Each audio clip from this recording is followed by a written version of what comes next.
Early childhood really sets the pattern for a life. They are our future, and if we don't get it right, our future won't either. He was always about doing the right thing. He always stood behind what he thought was right, but in a quiet but powerful way. Really, Dan had a very deep code of ethics that guided all of his work and all of his personal life. He called it his cowboy code of ethics and really was appropriate. He was a cowboy. He loved being a cowboy. He had a ranch in Colorado. He was cool, calm, and collected, yet he was direct and vigilant in whatever he was focused on accomplishing. And there was always this sense of urgency to getting it done, but doing it in a way that was inclusive and collaborative with as many partners as possible. Trying to find one word to describe Dan Ritchie is like trying to find a word to describe a kaleidoscope. There are so many components of what made Dan Ritchie Dan Ritchie. His compassion, his humility, his vision.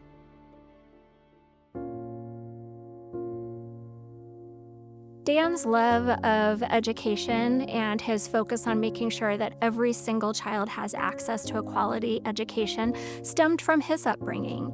He was born and raised in this little town in North Carolina and went to a prep school with people who came from very wealthy backgrounds and had been tutored from birth. But he had a father and a grandfather that really realized his potential. And he went into this prep school way behind everybody else. And he graduated as the valedictorian. And he went to Harvard and succeeded, and he went to Wall Street and succeeded. He went to Hollywood and succeeded in cable TV, in the business world. At the University of Denver, wherever Dan was, he not only was successful, he was transformative. Dan was a deeply compassionate man, and he seemed to understand innately the needs of kids, the needs of families. But at the same time, he knew about the science of early childhood development, of brain development.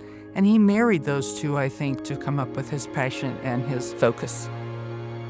Really, Dan helped to create EPIC's mission.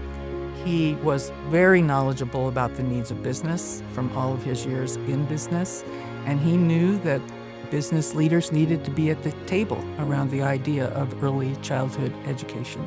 As business leaders, we often think about business issues, and we have to be all about that. And I think his biggest legacy is to say that sometimes there are some social issues that are critical that need to be addressed, and that we as business leaders can make a big difference. And in this case, in the development of our kids to be successful adults.